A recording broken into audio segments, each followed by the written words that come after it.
Tajuknya pada malam ini barzah. InsyaAllah saya akan terangkan sedikit tentang format forum kita pada malam ini. Yang pertama, dia akan membicarakan tentang detik-detik sakaratul maut. Panelis yang kedua akan membicarakan tentang kehidupan ataupun suasana di alam barzah. Setelah selesai, kita akan buka soalan. Antum tanya, ustaz jawab. Sebab sini dia tulis ana tanya, enta jawab. Enta tanya, ana jawab. Jadi kita buat antum tanya, ustaz jawab. Jadi soalan akan melalui SMS ataupun WhatsApp, yang mana kita akan maklumkan kelak, insya-Allah. Jadi kita mulakan forum kita pada malam ini dengan tajuk barzah.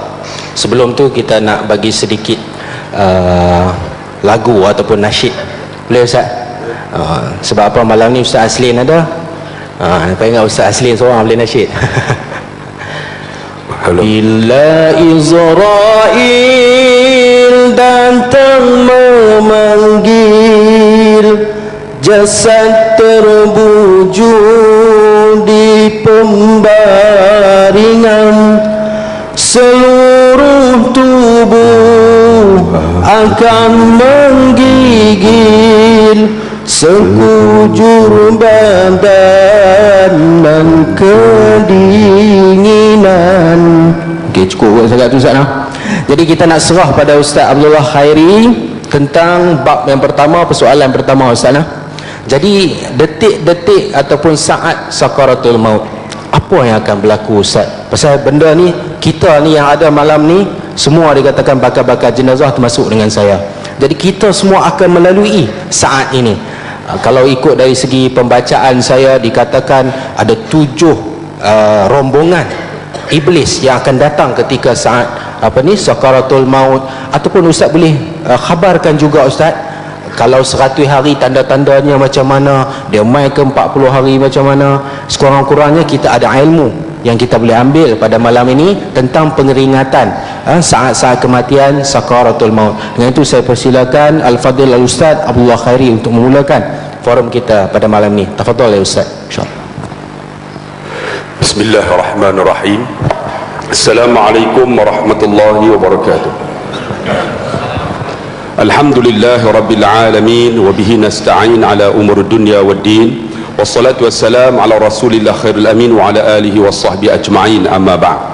Yang saya kasihi sahabat saya, pengacara majlis, yang dihormati ashabul fadilah Ustaz Aslin Bahrim, ahli panel kita, ahli jawatan kuasa masjid Sembilang, tuan-tuan muslim muslimat yang dikasihi dan dirahmati Allah.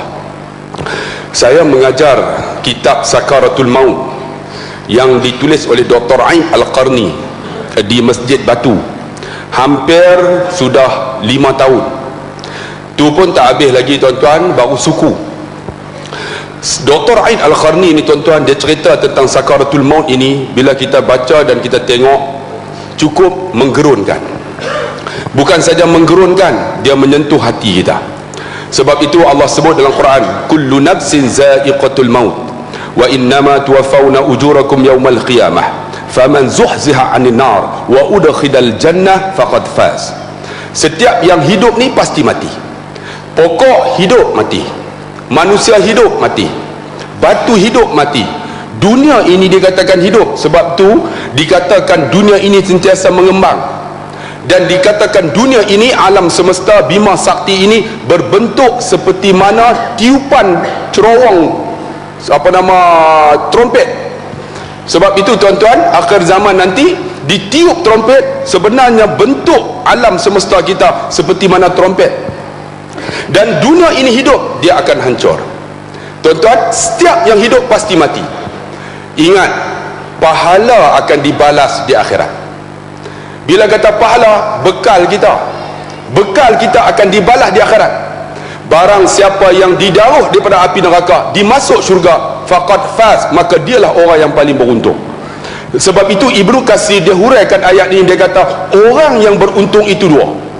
Pertama, dia ada bekal dia di dunia ini untuk bawa ke akhirat. Yang kedua, dia boleh masuk syurga.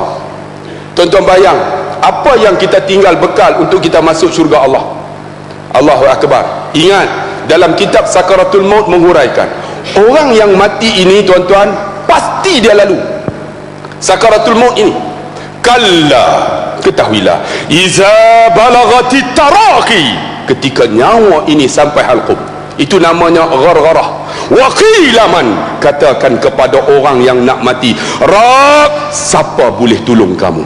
Wa dhanna annahu al-firaq, siapa tak boleh tolong? Wal tafati saqa bisaq, maka berselisihlah ni kaki tangan orang-orang ni masa sakaratul maut.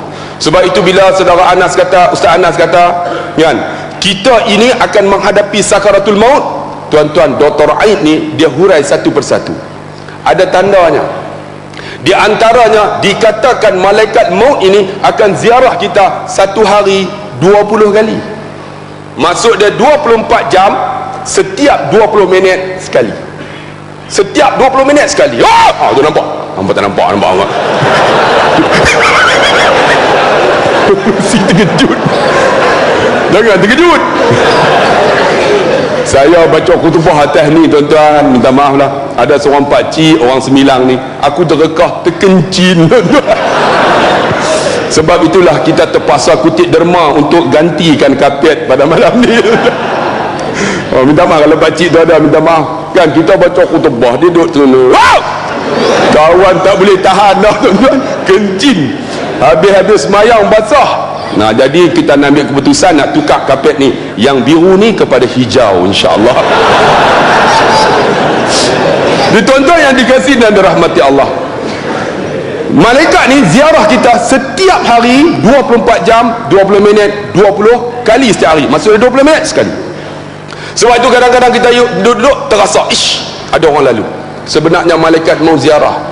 Ni teman-teman tengok, alhamdulillah hari ini bersama dengan forum Sakaratul Maut mengingat mati. Tuan-tuan, malaikat catat belum sampai masanya, dia kata. Tiba-tiba sampai. Bila sampai, kata Dr. Aid, dia akan sampai pada waktu 100 hari. Bila 100 hari tuan-tuan, orang itu akan berubah perangainya. Tapi orang beriman dia tahu. Contohnya Khalifah Umar Abdul Aziz, dia tahu tuan-tuan saat dia nak mati. Dia duduk tuan-tuan, ketika 100 hari dikatakan dalam kitab Sakaratul Maut, dia bagi tahu isterinya, wahai isteriku, jika sekiranya aku meninggal, jangan kau simpan segala barangku, kau sedekah semua. Kemudian ketika dia nak mati, Umar Abdul Aziz, dia duduk di saat nak mati, dia halau semua yang ada di sebelahnya, pembantu, termasuk isterinya. Dia kata, kamu semua keluar, kerana ada orang sedang menziarahi aku. Orang heran. Isteri tanya, bang, tak ada siapa pun. Kamu tak nampak kecuali aku. Mereka keluar tuan-tuan, masuk-masuk, tengok-tengok Khalifah Umar Abdul Aziz sudah meninggal. Sebab ada tandanya untuk orang yang beriman. Sebab itu 100 hari ada tanda, ada perubahan sikap dan sebagainya. Dan dikatakan yang paling dekat 40 hari. Kalau tuan-tuan baca dalam kitab Sakaratul Maut, 40 hari perutnya akan berdenyut. Ustaz, Okey. Berdenyut. Bila berdenyut tu, maksud dia telah sampai akan ajalnya, 40 hari lagi akan meninggal. Itu diceritakan oleh Dr. Ain. Kemudian 7 hari. Bila 7 hari tuan-tuan, orang yang sakit tua dia akan tunjuk tanda. Orang yang tak sakit dia tak tunjuk. Tak sakit tak tunjuk, tetapi akan berdenyut pada dahinya. Ni berdahi ni.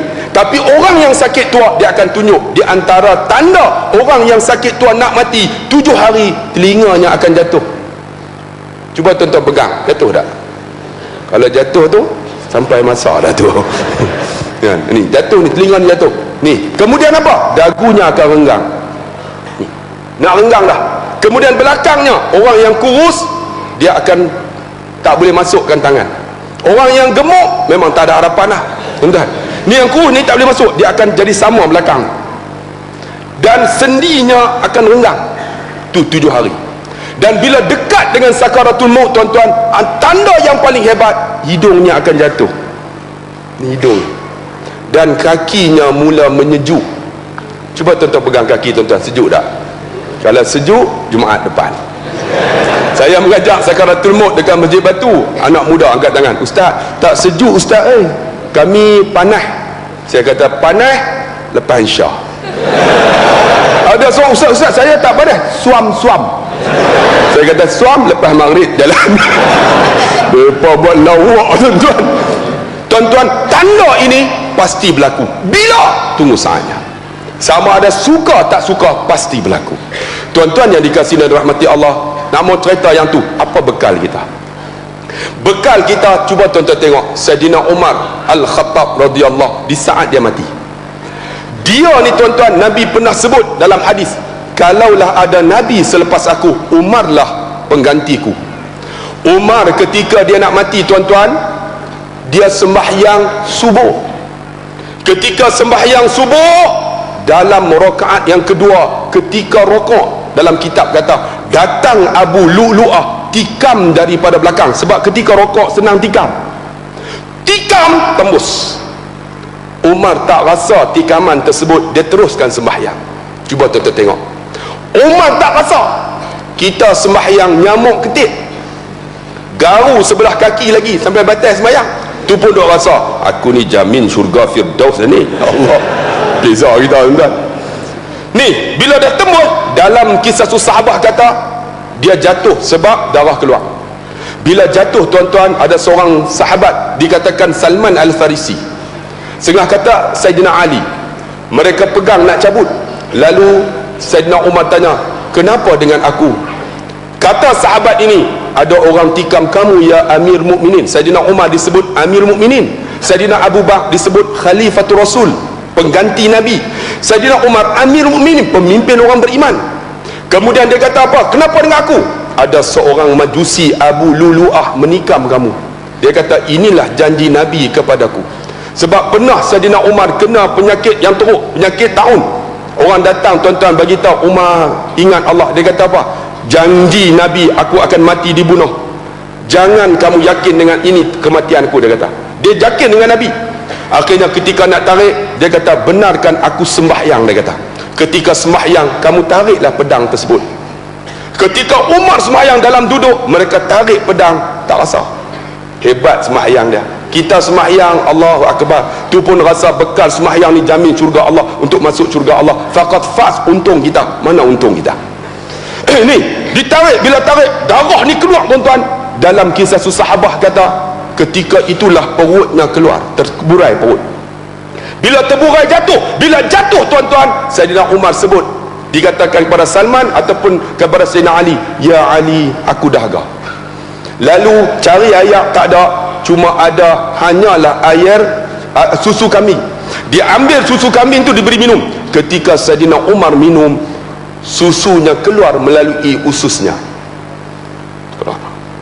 Bila keluar tuan-tuan, Saidina Umar tuan-tuan mati dalam mihrab Nabi. Sebab itu Saidina Umar digelar Al-Faruq. Saidina Umar digelar apa nama, pendahulu wahyu. Sebab wahyu turun seperti mana pendapat Saidina Umar. Dan Saidina Umar juga dikatakan syahid mihrab, mati dalam mihrab Nabi. Bang, cuba tengok Saidina Umar yang dikata asyarul mubasyirin fil jannah, 10 orang yang jamin masuk syurga Allah. Umar Al-Khattab, bekal dia apa? Bang, dia menangis sampai nampak lorah air mata. Kita lorah air mata pun tak ada, tak pernah menangis. Tu pun dok rasa aku jamin syurga Allah, sedangkan dia jamin syurga Allah. Cuba tengok bekal dia. Lagi siapa? Cuba tuan-tuan tengok seorang lagi, anak muda nama Mus'ab bin Umair. Saya cerita dalam kuliah. Tengok bekal dia. Allah bagi ilmu. Wahai anak muda, alhamdulillah malam ni ramai kita cari ilmu. Program ilmu ni cukup seronok dekat Pulau Pinang. Mengajar ramai orang, seronok. Tambah-tambah Masjid Semilang ni. Saya harap sangatlah tuan-tuan, tahun depan kita nak buat pemilihan, kekalkan yang ada. Tahun ni nak buat juga. Lepas tu nak ganti hak baru. Hak baru juga. Hak baru. Ada. Alhamdulillah. Itu lagi lah Bazan tobat aku tak boleh baca khutbah dah.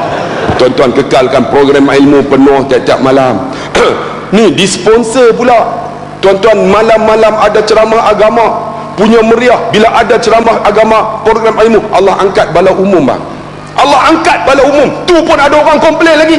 Saya dengar kabar ada orang komplain sekitar-sekitar ini kerana tuan-tuan datang parking tepi rumah mereka. Apa parking depan rumah kami? Tuan-tuan, parking atas bumbung mereka. Bumbung marah kan. Sedangkan parking itu tuan-tuan, dia benar, dia dapat pahala, tapi dia tak nampak pahala tu.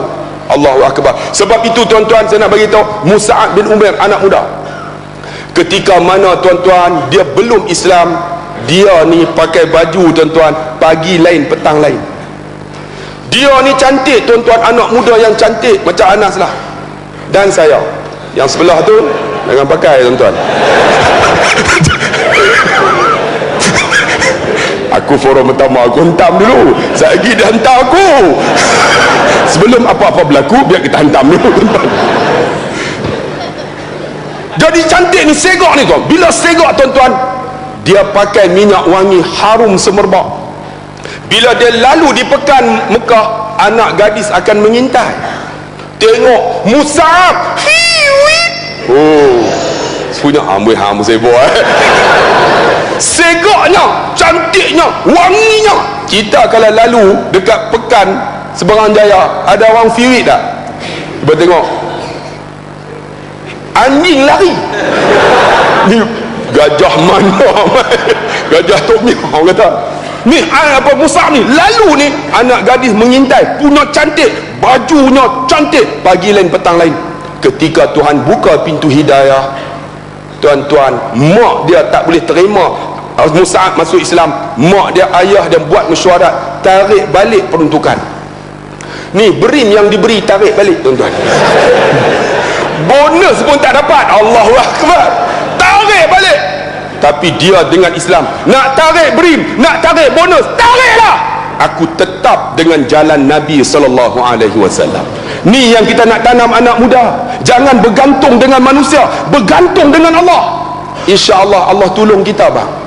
Hampa nak takut apa? Dunia ni Allah punya. Ada orang kata, ustaz jangan cakap politik dalam masjid, sebab ini rumah Allah. Saya kata okey, tak mana saya boleh cakap? Di luar. Saya kata di luar tu bumi siapa? Bumi hang punya tak? Bumi Allah. Bumi Allah boleh tak?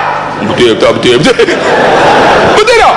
Ini rumah Allah, ini bumi Allah. Mana bukan milik Allah? Mana? Semua milik Allah tuan-tuan.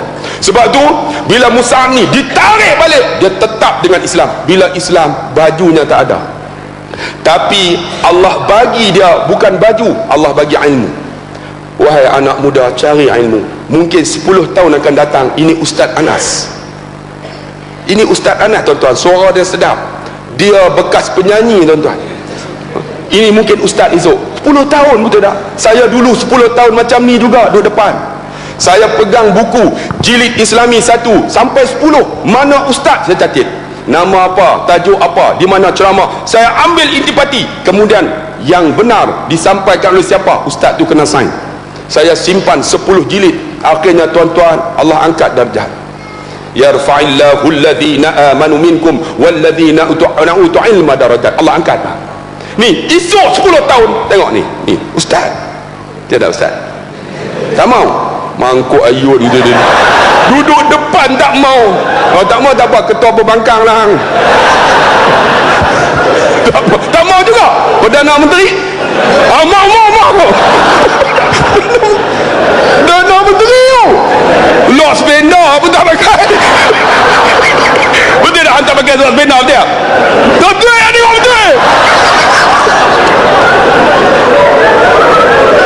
Tak apa tuan-tuan, Perdana Menteri tak pakai seluar sepeda sebab banjir tuan-tuan.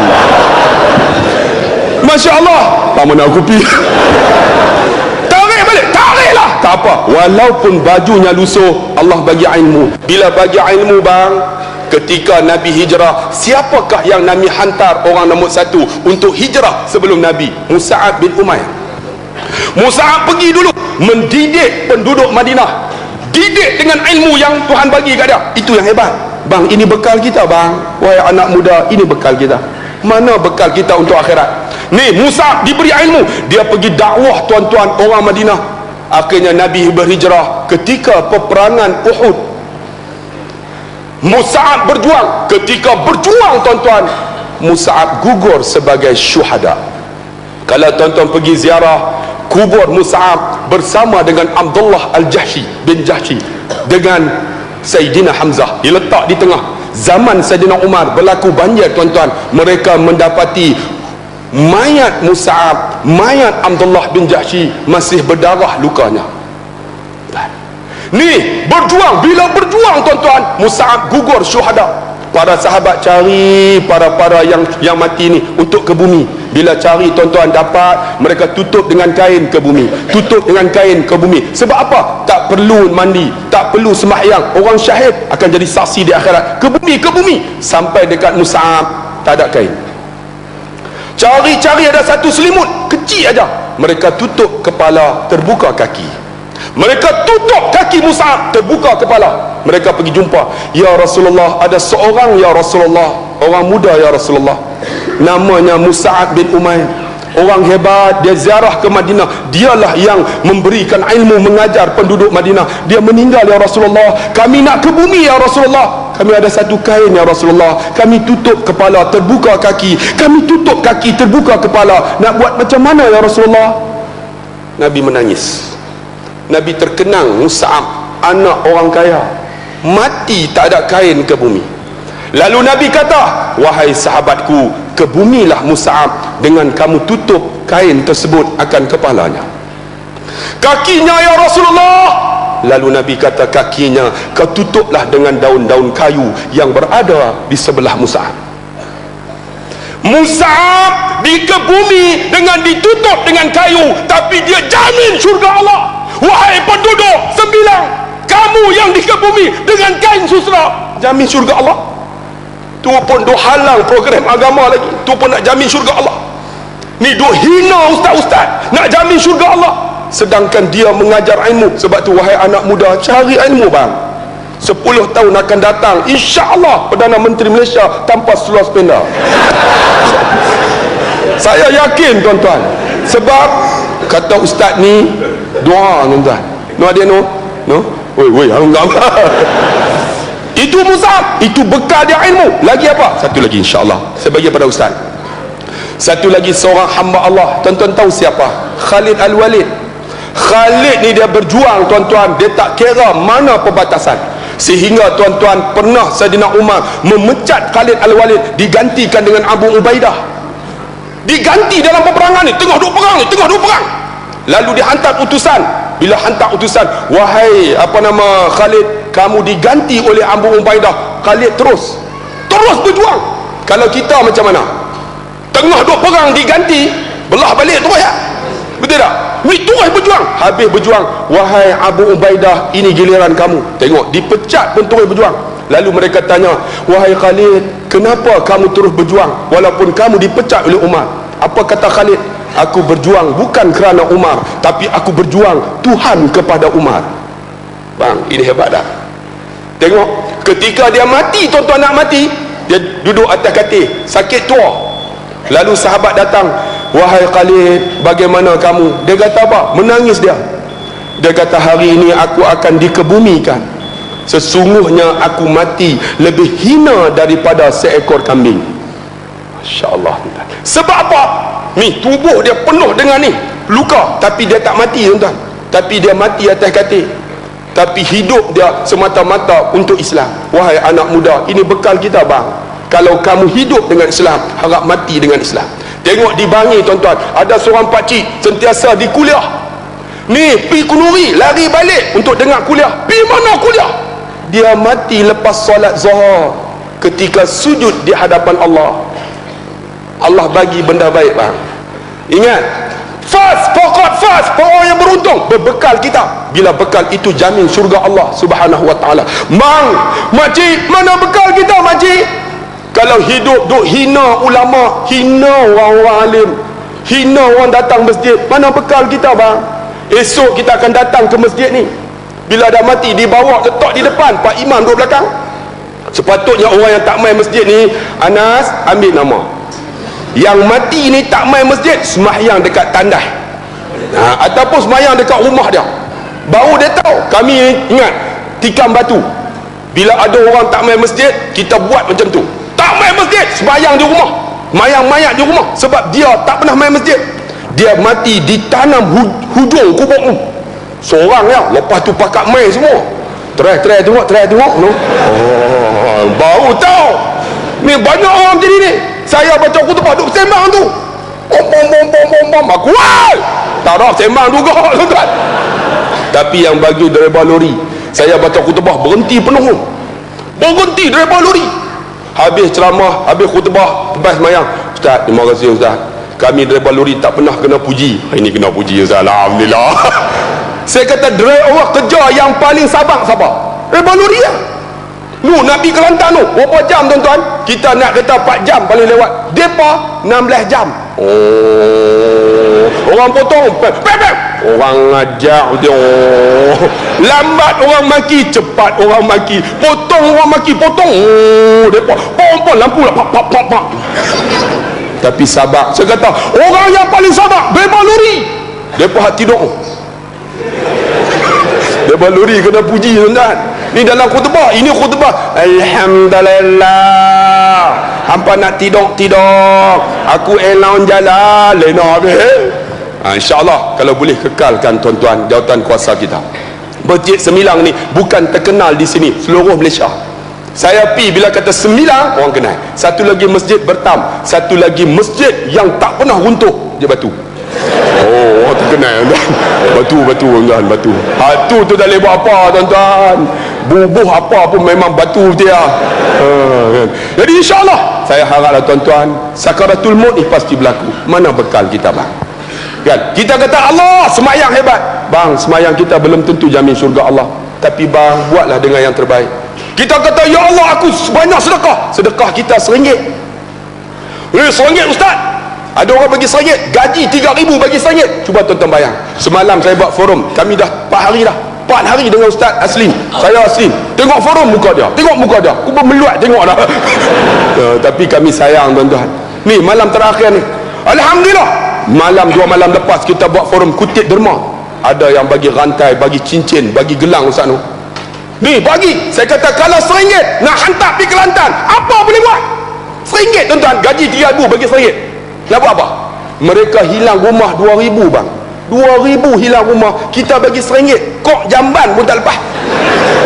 Tuan-tuan bayang, nak berak pun kena duit kan? Tu berak duit 3 kupang. Ni seketul sekupang tu, boom sekupang boom, jangan lebih 3. Berak pun kena duit. Sebab tu saya tuan-tuan masuk jamban, saya terkejut. Bukan saja di Pulau Pinang, di Johor sebenarnya saya dapat pantun tu lah. Masuk di jamban tu, mereka buat pantun kat saya. Masuk nak kencing kan, kita duduk, ada pantun pula. Bapak kucing, mak tikus, lepas kencing sila jirus. Kita pun kecil-kecil juri. Lepas tu nak terberak, ada pantun pula dah. Burung merak, ikan lampam, lepas berak sila pam. Depa pandai tu tuan-tuan. Jadi kita pun tak payah habaq tu faham Perdana Menteri gelak dah. Hang sulak spender tak pakai anda awak. Tuan-tuan, mana sedekah kita? Bagi RM1, bagi RM2, cuba bayang. Ni malam ni, tuan-tuan bagi derma tuan-tuan, RM10 cukup dah. Kita boleh dapat malam ini RM20,000. Masjid Bertam, saya dengan Ustaz Aslin, kita ceramah, orang tak ramai, 5,000 orang. Kita dapat malam tu RM32,000. Saya dengan Ustaz Jeffrey buat forum untuk Mahat Tafiz Al-Faizin. Saya kata sahabatku, ada orang sanggup bagi derma dekat saya 1 biji van. 1 biji van 124,000. Apa sumbangan kita? Malam tu Darul Faizin dapat 22,000, 1 rantai emas, 1 cincin emas. Malam ni kapet ini kita nak tukar yang biru ni jadi hijau. Kalau 2,000, Pak Imam ajar hijau, Halim biru lagi. Kalau tuan-tuan boleh seorang RM10 bang, Allah, RM10 satu kaki tak lepas. Tapi kalau bubuh tuan-tuan, saya yakin tuan-tuan, inilah tempat kita solat, orang sujud kita dapat pahala bang. Bukan kira biru hijau, inilah tempatnya.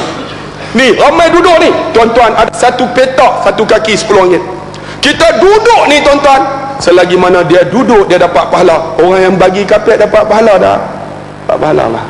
Tapi orang tak nampak. Inilah bekal kita bang akhirat. Faqad fas. malam ini dengan semangat yang ada kita akan tukar biru ini jadi hijau. Saya lantarkan kutipan derma. Mari tuan-tuan yang bertugas tolong bergerak untuk kita kutip insya-Allah derma kita pada malam ini. Kalau tak sempat pun insya-Allah di luar sana kalau tuan-tuan tak bawa duit, kita sediakan tikas sejadah. Jadi tuan-tuan boleh bubuh. Jangan buat biru lah, biru tu orang tak mau lah tuan-tuan. Buh yang hijau RM5 menjadilah. Ada orang kata ustaz RM1 pun jadi. Saya kata apa? Dia kata daripada tak buh langsung biar buh. Janganlah bagi banyak sikit. InsyaAllah kita harap malam ni boleh dapat dalam 20,000 dan ada sponsor-sponsor boleh support. Kita nak tukar kapet ini kerana kapet ni telah pun kena ayat kencing tuan-tuan. Jadi eloklah ditukar dan harap-harap bukan saja tukar, aircon pun mereka tak pasang. Panas nak mampus. Ada aircon tak? Awak panas? Ramai. Oh bagus. Tambah lagi insya-Allah. InsyaAllah jalan sampai belakang. Makcik-makcik kalau mampu ada duit dan insya-Allah gelang-gelang rasa tak mau guna dah, bagilah. InsyaAllah makcik kita gunakan kapet ini untuk sembahyang. Selagi mana kapet ini diguna, selagi itulah pahala kita di akhirat. Ini bekal kita. Faqad faz, itulah orang yang beruntung. Sekian.